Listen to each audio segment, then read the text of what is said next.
महागणाधिपतये नमः। महासरस्वत्यै नमः। श्रीगुरुभ्यो नमः। हरिः ओम्। शुक्लां वरदनं विष्णुं शशिवर्णं चतुर्भुजं प्रसन्नवदनं ध्यायेत् सर्वविघ्नोपशान्तये। श्रीमहागणाधिपतये नमः। प्रणो देवी सरस्वती वाजेभिर्वाजिनीवते धीनामवित्रियवतो। श्रीमहासरस्वत्यै नमः। वागर्थागो सम्पृक्तो वागर्थः प्रतिपत्तये जगतः पितरौ वन्दे పార్వతీ పరమేశ్వరో. యావత్ భక్త మహాశైలందరికీ కూడా తెలియజేసుకునేటువంటి విషయం,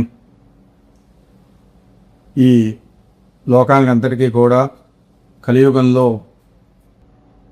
వనదుర్గా మహాయాగం నిర్వహించడం జరిగింది. తదుపరి ఇప్పుడు రాబోయేటువంటి వారాహి నవరాత్రోత్సవాలు, తర్వాత ఇప్పుడు రాబోయేటువంటివి ఆషాఢ మాసంలో వారాహి నవరాత్రి మహోత్సవాలు వస్తున్నాయి. ఆ తర్వాత ఆశ్వేజ మాసంలో వచ్చేటువంటి శరన్నవరాత్రోత్సవాలు, మాఘమాసంలో వచ్చేటువంటివి శ్యామలా నవరాత్రోత్సవాలు అని చెప్పి అమ్మవారికి సంవత్సరంలో 4 పర్యాయాలు నవరాత్రోత్సవాలు చేయడం జరుగుతుంది. అందులో రేపు రాబోయేటువంటి ఆషాఢ మాసంలో చేసేటువంటి ఈ యొక్క గుప్త నవరాత్రులు అంటారు, వారాహి నవరాత్రులు అంటారు. ఈ యొక్క వారాహి నవరాత్రుల యొక్క విశేషాన్ని పురస్కరించుకొని అమ్మవారికి అయుత చండీ మహాయాగము అనేటువంటి పెద్ద క్రతువుని నిర్వహించడం జరుగుతున్నది. చండీ యాగం అంటేనే స్వతహాగా ఎవరికైనా కూడా అమ్మవారి యొక్క అనుగ్రహము, మనం చేసేటువంటి వృత్తి వ్యాపారాలే కావచ్చు, ఆ వ్యాపారాల్లో సంభవించేటువంటి శత్రుబాధలే కానీ, నరదృష్టి కానీ, అలాగే తెలియనటువంటి యొక్క దృష్టి దోషాల వలన కూడా ఎన్నో ప్రతిబంధకాలు, ఇబ్బందులు, రుణబాధలు కలుగుతూ ఉంటాయి. ఆ వ్యాపారాల్లో అవన్నీ తొలగిపోయి మంచి వ్యాపారంగా ప్రజల యొక్క దృష్టిని ఆకర్షించి వాళ్ళ యొక్క ఆ దృష్టి ద్వారా వ్యాపారం బహుగా పెద్దగా విస్తరించడం, ఆ యొక్క వ్యాపారం అభివృద్ధి చెందడం జరుగుతుంది. అలాగే ఆ చండీ అమ్మవారి యొక్క అనుగ్రహం చేత మన యొక్క గృహంలో కూడా ఎటువంటి ప్రతిబంధకాలు లేకుండా కుటుంబ సభ్యులందరి మధ్య సస్యశ్యామలమైనటువంటి ఒక మానసిక పరిపక్వత కలిగినటువంటి ఒక మహోన్నతమైనటువంటి సంతోషకరమైనటువంటి వాతావరణం ఏర్పడుతుంది ఇంట్లో.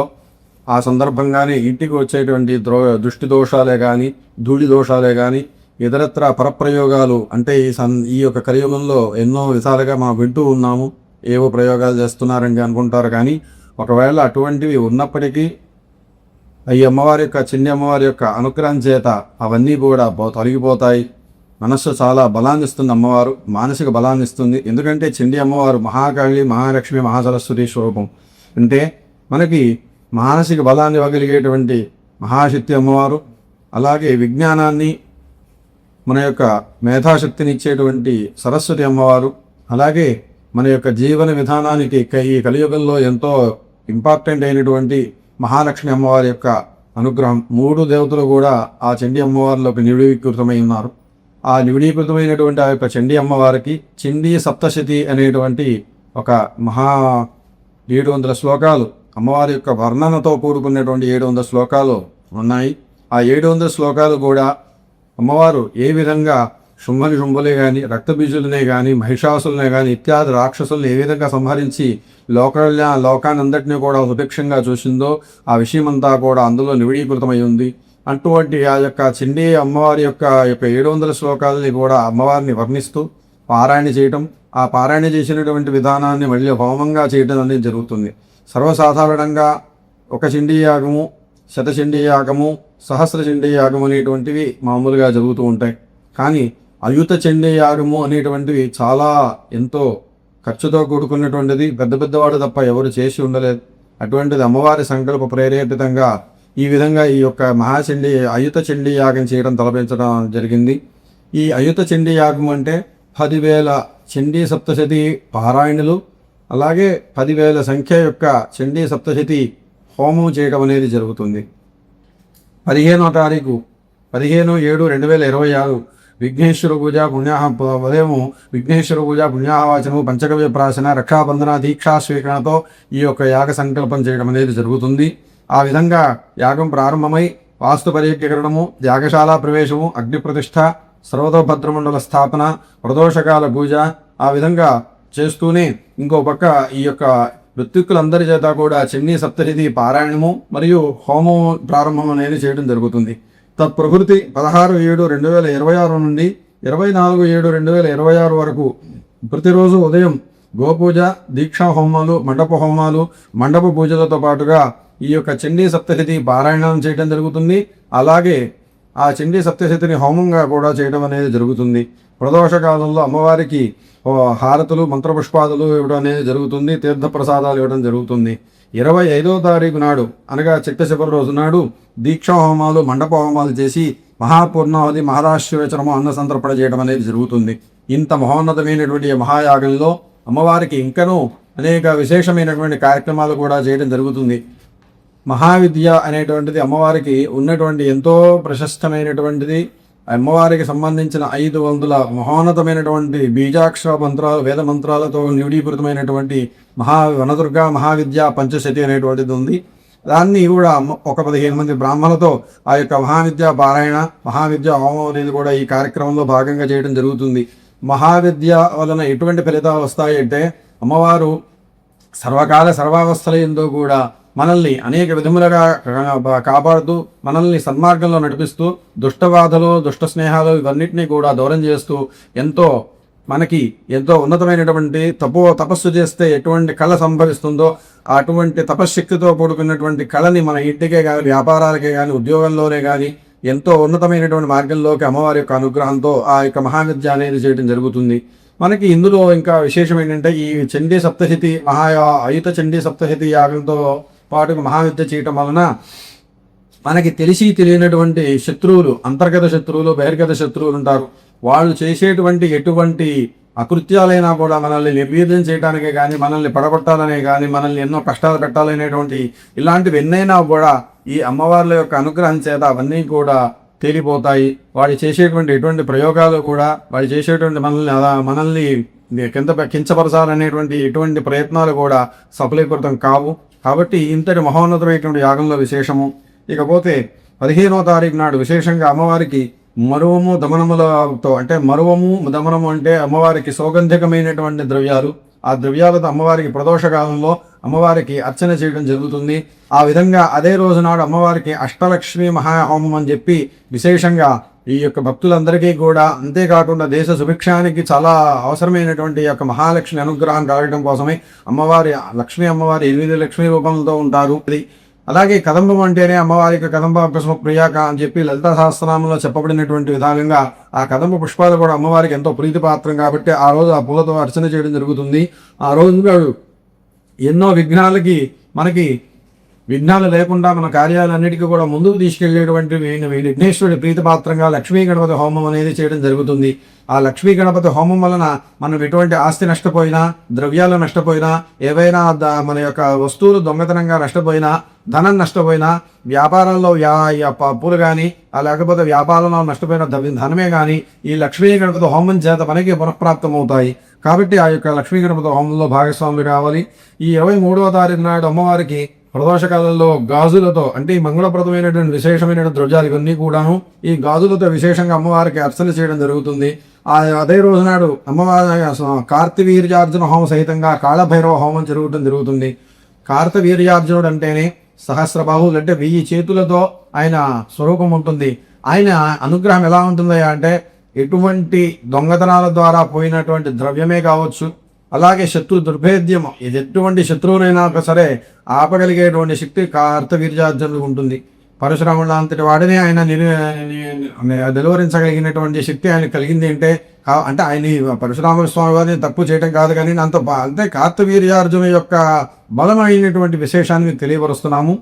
అంత విశేషమైనటువంటి ఆ కార్తవీర్యార్జున హోమం చేత మనందరికీ కూడా శత్రు దుర్భేద్యం, అంటే శత్రువు నాశనం కావాలని కోరుకోకూడదని మళ్ళీ చెప్తున్నాను. వారి యొక్క మనస్సు మారాలి, వారి యొక్క మిత్రత్వంతో మనం ముందుకు వెళ్ళాలి. ఎప్పుడు శత్రువుని మనం బాగా దెబ్బ పట్టాలనుకోవడం, వాడిని మార్చి మనతో మిత్రత్వంగా ముందుకు తీసుకెళ్లాలని మనం కోరుకోవాలి. అదే భగవంతుడు కూడా ఆశించేటువంటిది. మరీ శృతి మించి రాగానే పడితే భగవంతుడే శిక్ష ఇస్తాడు, అది మనం ఇప్పుడు కూడా తలుచుకోకూడదు.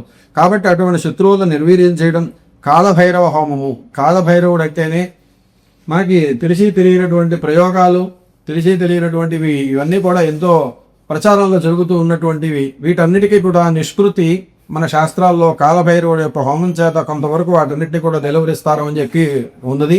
ఆ విధంగా అది దాన్ని అనుసరించడం కోసమని ఇదంతా కూడా భక్తులందరికీ కూడా ఈ హోమంలో భాగస్వాములు అవ్వడం వల్ల ఇటువంటి ఫలితాన్ని వాళ్ళందరికీ కూడా తెలియపరచడం కోసమని ఈ యొక్క హోమం చేయడం జరుగుతుంది. ఈ యాగంలో భాగంగా ఇందులో కూడా భక్తులు భాగస్వాములు కావాలి. ఆ విధంగా 24వ తారీఖు నాడు శుక్రవారం నాడు అమ్మవారికి అనేక రకములైనటువంటి కూరలతోనూ పళ్ళతో అమ్మవారికి శాకాంబరి అలంకారం చేసి అవే కూరలతో అమ్మవారికి అర్చన చేయడం జరుగుతుంది. ఆ విధంగా జరిగిన రోజు నాడు ప్రదోష కాలంలో ఈ యొక్క అర్చన చేయడం జరుగుతుంది. అమ్మవారికి అలంకారం చేసి ఆ రోజు వారాహి అమ్మవారి యొక్క హోమం చేయడం అనేది జరుగుతుంది. వారాహి అమ్మవారు అనగానే అందరికీ కూడా శత్రువుని నిర్మూలించడంగా భావిస్తారు. శత్రువుని నిర్మూలించడం అంటేనే శత్రువుని మన మీద యుద్ధం చేయలేనటువంటి స్థితిలోకి తీసుకువెళ్ళడం అమ్మవారి యొక్క అనుగ్రహం చేత జరుగుతుంది. ఆ విధంగా ఈ యొక్క వారాహి అమ్మవారి యొక్క అమ్మవారికి ఎన్నో రూపాలలో ఆ వారాహి రూపమైనటువంటి ఈ యొక్క వారాహి అమ్మవారి యొక్క అనుష్ఠానం చేత మనందరికీ కూడా మనస్సులో ఎంతో మనోబలాన్ని చేకూర్చడానికి అమ్మవారి యొక్క అనుగ్రహం తోడ్పడుతుంది. ఈ మహాలక్ష్మి ఐశ్వర్యం కలుగుతుంది, రాజ్యప్రాప్తి కలుగుతుంది. అనేక విధమైనటువంటి తెలిసి తెలియనటువంటి శత్రువులు పన్నినటువంటి పన్నాగాల నుండి బయటపడడానికి ఈ వారాహి యొక్క అమ్మవారు హోమం యొక్క ఫలితం కలుగుతుంది. అందుకని ఈ అమ్మవారికి ఈ ఆషాఢ మాసంలో వచ్చేటువంటి నవరాత్రులకి వారాహి గుప్త నవరాత్రులు అని చెప్పి పేరు జరుగుతుంది. ఆ విధంగా 25వ తారీఖు నాడు అమ్మవారి మహాపూర్ణాహుతి కార్యక్రమము, స్వామివారికి అమ్మవారి జగత పితరు ఉందే పార్వతీ పరమేశ్వరుని ఆ జగత్తుకు తల్లిదండ్రులైనటువంటి పార్వతీ పరమేశ్వరుల యొక్క లీలా కళ్యాణ మహోత్సవం అనేది చేయడం జరుగుతుంది. ఈ విధంగా ప్రతిరోజు కూడా ఈ యొక్క చండీ సప్తశతి మహాహోమంతో యాగంతో పాటుగా మహావిద్యా హోమము, ఆ విధంగా అమ్మవారికి బాలా త్రిపుర సుందరి చండి, అలాగే మన పంచదశి షోడశి, అలాగే వారాహి మూలమంత్రము, రాజశ్యాముల మూలమంత్రము, ఇవన్నీ కూడా మూలమంత్ర అనుష్ఠానాలు చేయడం జరుగుతుంది. అలాగే చతుర్వేద పారాయణలు కూడా జరుగుతుంది. ఇలాగ ఎన్నో కార్యక్రమాలతో కూడుకున్నటువంటి ఈ యొక్క మహాయాగాన్ని భగవంతుడు యొక్క అనుగ్రహం చేత మేము చేయాలని సంకల్పం చేయడం జరిగింది. యావన్ని భక్త మహాశయులు అందరూ కూడా తమ యొక్క శక్తి కొలది ఇది అనే మీ యొక్క స్థాయి ఏదైతే ఉంటుందో ఆ స్థాయికి తగ్గట్టుగానే అంతకు మించి శృతి మించి చేయమని ఎక్కడా చెప్పబడలేదు. భగవంతుడు యథాశక్తిగా చేయమని చెప్పారు.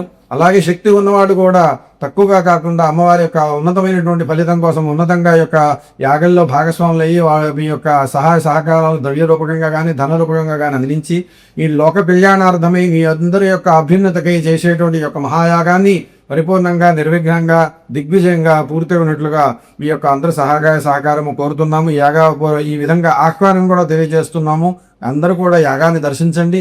ఆ యొక్క అమ్మవారి యొక్క స్వామివారి యొక్క అనుగ్రహానికి పాత్రలు కావాల్సిందిగా అందరి యొక్క ప్రధానికాన్ని అందరినీ కూడా కోరుతున్నాము. ప్రతిరోజు కూడా అమ్మవారికి దేవి భాగవత పారాయణ చేయడం జరుగుతుంది. అలాగే ప్రతిరోజు సాయంత్రము సామూహిక కుంకుమార్చన కూడా చేయడం జరుగుతుంది. ప్రతిరోజు కూడా ప్రదోషకాల ముందు అమ్మవారికి పల్లకీ సేవ చేయడం జరుగుతుంది. ప్రతిరోజు సాయంత్రం కూడా అనేక సాంస్కృతిక కార్యక్రమాలు, సంగీత విభాగాలు కానీ, నృత్యోపకంగా కానీ, హరికథలే కానీ ఇవన్నీ కూడా అమ్మవారికి సాంస్కృతిక ఆరాధనగా అమ్మవారికి సమర్పించడం అనేది జరుగుతుంది. కాబట్టి ఇంత మహోన్నతమైనటువంటి యొక్క మా యాగంలో భక్తులందరూ కూడా తమ యొక్క యథాశక్తిగా పాల్గొని అమ్మవారి స్వామివారి యొక్క అనుగ్రహానికి పాత్రలు కావలసిందిగా తెలియజేస్తున్నాము. ఆదిపరాశక్తి ఒక్కొక్క సమయంలో ఒక్కొక్క అవతారం ఎత్తి సమస్త లోక ప్రజలకు ఇతిబాధల నుండి సంరక్షిస్తూ ఉన్నది. దేవతా కార్యసిద్ధిని కోసం దుష్ట శిక్షణ శిష్ట రక్షణ ఉద్యమించినటువంటి త్రిశక్తి స్వరూపిణి చాముండేశ్వరి దేవి ఆరాధించడం వలన ఈ కలియుగంలో ప్రస్తుత పరిస్థితులలో జనులు ఎదుర్కొంటున్నటువంటి అనేక ఇబ్బందులు తొలగించే శక్తి, కోరికలను తీర్చగల శక్తి ఆ చండీ పరదేవతకు మాత్రమే ఉన్నది. పురాణములు చెబుతూ ఉన్నాయి. ఈ త్రిశక్తి స్వరూపిణిగా ఉపాసించడం వలన సమస్త లోకాలు ప్రజలు ఇహ సౌఖ్య పరమోక్షములను పొందగలరని మహర్షులు తెలియజేసినారు. కలో చండీ వినాయక అని నానుడి ప్రకారంగా సమస్త మానవాళి సంరక్షణ మరియు విశ్వశాంతి కొరకు ప్రపంచం మొత్తము సుభిక్షంగా ఉండాలనే కాంక్షతో జగద్గురువుల ఆదేశం మేరకు ఈ చండీ పరదేవత అనుగ్రహ ప్రసాదం ఫల సిద్ధ్యర్థం అయుత చండీ మహాయాగం చేయుటకు నారాయణ స్మరణతో సంకల్పమైనది. కనుక భక్తులందరూ కూడా ఈ మహాయాగంలో పాల్గొని అమ్మవారి యొక్క కృపకు పాత్రలు పరదేవత యొక్క దర్శించి అమ్మవారి యొక్క కృపకు చిత్తార్థులు కావాల్సిందిగా కోరుతున్నాము. మీ అందరికీ కూడా ఈ వీడియో కింద నెంబర్లు మా యొక్క ఫోన్ నెంబర్లే కావచ్చు, మా యొక్క మమ్మల్ని సంప్రదించేటువంటి యొక్క విధానమైన విషయాలన్నీ కూడా మీకు తెలియజేయడం జరుగుతుంది. అందులో మీరందరూ కూడా దాని ద్వారా మమ్మల్ని సంప్రదించి ఈ యాగాన్ని మహోన్నతంగా దిగ్విజయంగా పూర్తి అయినట్లుగా సహకరించవలసిందిగా అనేక విధములుగా ప్రార్థిస్తూ సర్వమంగళమాంగళ్యే శివే సర్వార్థసారికే శరణ్యే త్ర్యంబకే దేవి నారాయణి నమోస్తుతే. ఈ యాగాన్ని విజయవాడ రామర్పాడులో ఎస్ఎల్వి ఫ్లైఓవర్స్ రెండు కూడా దాటిన తర్వాత ఉండేటువంటి మొన్న వెళ్ళేటువంటి మార్గంలో ఈ యొక్క యాగం చేయడం సంకల్పం చేయడం జరిగింది. అందరికీ కూడా స్థల విషయాలన్నీ కూడా ఈ వీడియో రూపంలో అడ్రస్ అనేది కూడా ఇవ్వడం జరుగుతుంది. నమస్కారం.